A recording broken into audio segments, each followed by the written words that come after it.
Hey allihopa, hi everyone, and welcome back to another episode of Say It in Swedish. I'm your host, JOAKIM, and today we're gonna take a look at something pretty interesting, because normally you don't really learn about this stuff in school or in a language course, and that is the pronunciation of certain toponyms, which means the pronunciation of names of regions and cities and places, basically, and so on. And we have a few in Swedish that we spell, well, we spell them, well, some are spelled weird and some are pronounced weird, so you as a learner, you wouldn't really understand how to say them, I guess. So that's why I'm making this video. We're gonna go through a few of these names and you're gonna learn how to spell and how to pronounce them. This first one is a real classic among these names, because I think this is the city that has the most messed up pronunciation of them all in terms of spelling, because if you pronounce it as it's spelled, you would assume it's KRISTIANSTAD, and that is also the name that makes sense. It's Christian's city, KRISTIANSTAD. But we pronounce this Kristianstad. And I guess it's due to dialects and so on, and this is the pronunciation that got spread throughout the country. So this is the real pronunciation. No one says Kristianstad, but we spell it like this because that's the name. It's Christian's city. But the pronunciation is Kristianstad, with that very nice sound that you all love to hate. And then we have this second one, which has a little bit of an unexpected spelling. Yes, VÄXJÖ is spelled with an X in the middle, although it's a compound. The second part means lake, sjö, with that nice little sound again. And S and J in sjö make up that sound. We spell that sound in several different ways, and in this case we spell it with S and J. But someone thought it would be cool to replace K and S with an X, which is totally fine, because we pronounce K and S X, like X, like normally you would pronounce an X like that, X. But in this case, that J and S make out that sound, so it doesn't really make sense in this case. So you wouldn't expect this city to be pronounced in this way. Maybe you would expect it to be pronounced VÄXJÖ, but that would be a weird city name, I guess. Then we have the second largest city of Sweden, which is Gothenburg in English, but in Swedish it's Göteborg. We have no G sound there. It's not Gothenburg, like no G sound in the beginning and no G sound in the end or at the end. Those are both soft. They are Y sounds. So Göteborg, and yeah, in front of an Ö, G is usually softened into a Y sound. Göteborg! And then we have a name of a landskap, and a landskap is a historic region in Sweden. We don't use these regions administratively. Weird word, I don't know if you say that, but you get the point. We use these regions casually. I think there are also signs that say like, if you arrive in one of these regions, you will see a sign, but that's about it. You will hear them in weather reports, or if you say, I went to this and this region for vacation, for instance, but that's about it. They don't have another function. And the one I want to talk to you about is SÖDERMANLAND, where I also grew up. And Stockholm is divided between Södermanland and Uppland. And Södermanland also has an alternative pronunciation, which is Sörmland.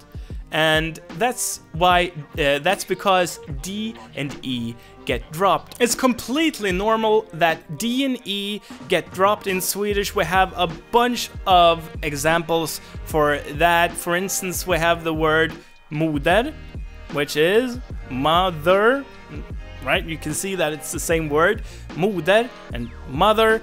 The word is pretty dated today. We have the D and E dropped, and then we get the second level of dated, or like mor is a word that's used today, not as much as mamma, but you can find it in compounds like morsdag, Mother's Day, and in morfar, mormor, which means granddad, and grandma, and so on.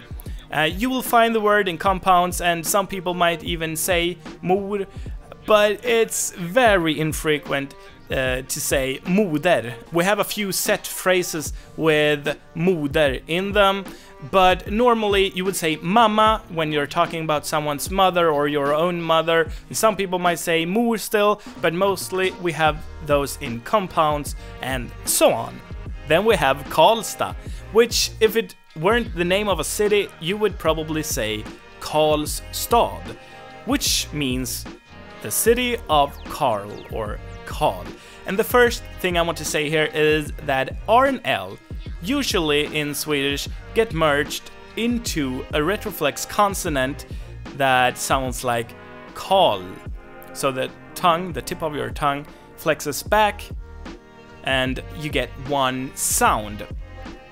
And this is not the case for some dialects, but most of them, so this is kind of considered standard pronunciation. And then we have stad, which is city in Swedish, but in most city names you would pronounce it as sta. So in this case we have KARLSTAD, the city of, or town. I mean, Sweden mostly has small towns, not really large cities, but you get the point. The city or town of VADSTENA is usually spelled and pronounced by a lot of Swedes as VADSTENA. But the regional variant, and thus really also the correct variant, because if you live in the city and you pronounce it as VADSTENA, that's really the correct pronunciation. But a lot of people and a lot of Swedes say VADSTENA because they don't know better. But now you do, so you can really impress someone from VADSTENA if you pronounce this correctly. And now we are getting to a few fun bonus names, and we have two landskap again, VÄSTERGÖTLAND and ÖSTERGÖTLAND, and they are kind of okay, like in terms of pronunciation. We have that soft G there and so on, but it's pretty straightforward. But if we make them into adjectives, if we want to talk about the dialect, if we want to talk about the origin of something, we have västgötskt and östgötskt. You wouldn't expect that, would you? So S and T, they become very nice, because I know how much you love this sound. Yeah, and then you have the sound at the end, which is also very nice. But if we talk about the dialect, if we are talking about the dialect, we say östgötska and västgötska. So it's not that hard to say. But I mean, this stuff, I don't imagine you learned this stuff in a language course. So I think this is really something that you could use to step up your game a little bit, impress someone, and so on. And the last thing I want to say is that we have a few cities, Umeå, Luleå, Skellefteå, and these are pronounced like this. But, I mean, you have the SK in Skellefteå, which also produce that sound very nice. But that's not what I want to talk to you about. The people of these cities and the people of Norrland, the northern people, they say Ume Luleå and Skellefteå, something like that. I'm not from there, but yeah. So you have Skellefteå. I think it's a retroflex sound instead of that sound, and you don't have that O sound at the end.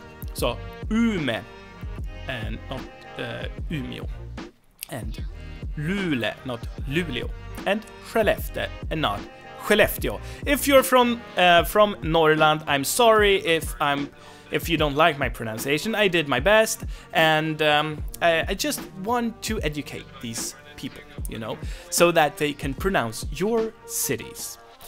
Alright everyone, I hope that you learned something. I think some of these are just necessary to pronounce correctly, and some of these are just like a little gold star for you if you can pull those off, and you might impress some Swedes with that. So that was everything that I had for you today, and if you want to learn Swedish for reals, then you can stop by sayitinswedish.com. There are free audio lessons and vocabulary lists there, of course, as always. And if you want to support me, you can do that on Patreon. And if you want to join the communities, there are a Discord community, a Facebook community, and also Reddit community that you can join. And we will see each other in another video. Take care. Hej då!